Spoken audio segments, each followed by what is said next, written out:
500 টাকা ব্যয় করলে 2000 টাকা ইনকাম আছে না? বন্ধুরা তোমরা কেমন আছো? আমি তো ভালো আছি। আজকে আমি তোমাদেরকে দেখাবো দেশি বিয়ার কীভাবে বানায়, গ্রাম অঞ্চলের মানুষ দেশি বিয়ার কীভাবে বানাচ্ছে আজ তাই তোমাদের তাই দেখাবো। হ্যাঁ, তোমরা এটা কত বছর ধরে করছো?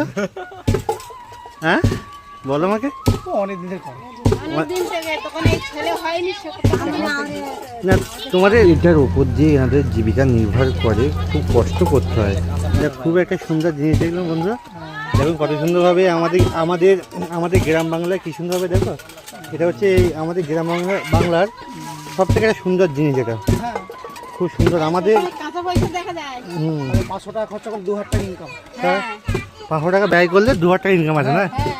দেখো কত খাটনি করছে দাদারা, প্রচুর খাটনি। পায়ে এরকম বেরিয়ে দিয়ে এই বড়ি বানাচ্ছে। কারণ হচ্ছে এই বড়ি, এই গাছের ছাল দিয়ে এই বানানো এই বড়ি সারাদিন বানাচ্ছে। আমি ফাইনালি সেখানে চলে এসেছি যেখানে এই বড়ি দিয়ে যে বিয়ারটা বানাচ্ছে, সেখানে আমি চলে এলাম। ওখানে তার আগের দিন থেকে জলে মানে ভাত সেদ্ধ করে ভাতটাকে খেলিয়ে 3-4 দিন ধরে সেই ভাতের উপরে ওই ওষুধটা মিশিয়ে এরকমভাবে তার থেকে জল বের খায়। মানে গরমের সময় এটা খাওয়া অ্যাকচুয়ালি ভালো। আর যারা নিয়ে যায় দেশি বিয়ারের মতন এটা পার্সেল হয়ে যাচ্ছে। এটা বোতলে, হয়তো কাঁচের বোতলে হয়, এটা হচ্ছে প্লাস্টিকের বোতলে হচ্ছে। আর যারা লোকালি যারা খাচ্ছে তাদেরকে এখানে 1 বাটি করে দিয়ে দিচ্ছে।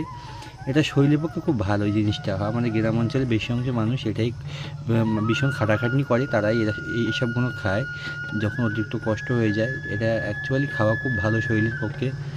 একবারই টেস্ট করে দেখি কেমন লাগে জিনিসটা, কোনদিন তো খাওয়া হয়নি। এখানে আছে সবাই টুকটাক খাওয়া দাওয়া করছে। আর একটা হাঁড়ি খালি হয়ে দিনে 4-5টা করে হাঁড়ি এরকম খালি হয়ে যাচ্ছে এত গরমে। এটা না খেলেও নয়।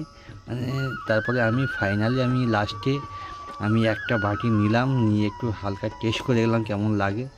দেখলাম না জিনিসটা খুব সুন্দর। মানে যে বিয়ারটা আমরা পয়সা দিয়ে 140-50 টাকা দিয়ে খাই, আর যা সামান্য 1 বাটি মানে এই যে বিয়ারটা, এটা হচ্ছে 10 থেকে 15 টাকা দাম আছে। মানে শরীরের পক্ষে খুব ভালো এবং পয়সা বেঁচে যায়।